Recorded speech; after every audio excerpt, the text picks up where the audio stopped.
Welcome to Castanet Penticton's Mayor's Minute. I'm Colin Dacre, joined here by the Mayor, Andrew Jacobite. Hello. So this week, Penticton City Council, they had some changes, proposed changes presented to them to their short-term rental program. That's Airbnb, VRBO, and other similar platforms. Council ultimately decided to hold off on making those changes, sent the ideas back to staff for some tweaks. But the big thing was the number of registered listings. There's about 130 registered with the city, but about 340 listed. Just explain why it's important in the city's eyes for those listings to be registered with the city. Well, first of all, I mean, so homestays has always been sort of one of our tourism offerings in the city. So they've been going on for a long time, but certainly when people come to our community and they choose a short-term vacation as one of their options, we want to ensure that the homes that they're going into, the rooms that they're going to, they're actually safe and that there's going to be a positive experience for them. So that's, I think, one of the main reasons of trying to regulate this. You know, it's the online economy is real, and instead of allowing it to be underground, we want to be on top of it to make sure it's safe for residents coming here, that people that are coming here, excuse me. We want to obviously have them contribute a bit to tourism initiatives that are probably what's helping to attract people to come here in the first place. We recognize it's a variety of offerings that people are looking for. And then we are looking at using a third-party host compliance as an example to sort of spider through all the listings to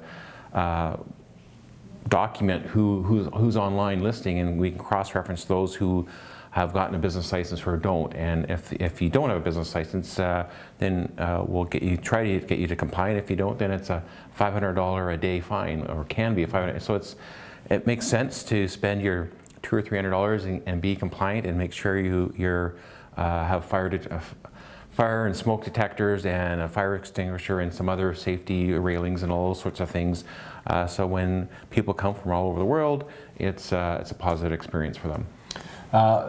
Obviously, there's a housing availability, rental housing situation, well, crisis in Penticton, like a lot of throughout the valley. What do you think about people that say that those 340 units of rental housing should be going to long-term renters instead?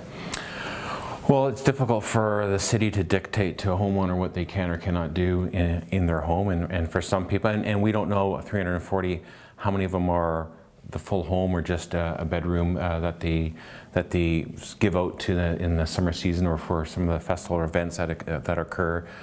Some people in the fall, winter are housing for our college for students, and then in the summer they use them for vacation rentals.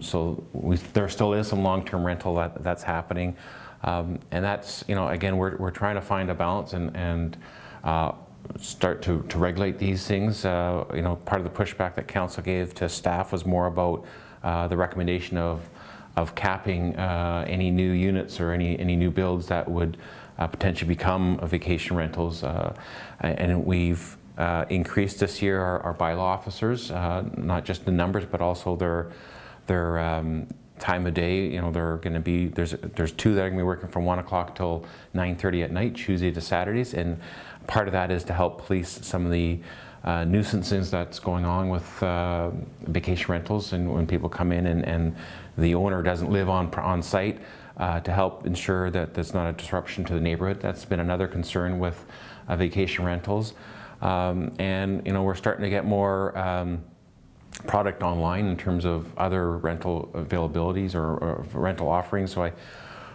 we're hoping to help help ease the rental situation, and I'm not sure it's a fair characterization to say Airbnb or excuse me, vacation rentals are the ones that are causing this rental strain. They contributed to it, but I think it's a small percentage. I think staff said like 5% of that of our 2,400 units of rental inventory is potentially affected by short-term rentals. All right, that was this week's Castanet Penticton's Mayor's Minute. If you have a question for the letter for the mayor you'd like to submit, you can send it to letters@castanet.net. Until next time. We've got date night covered. Find movie listings from around the valley under the Our Town button. Click a poster and watch a trailer.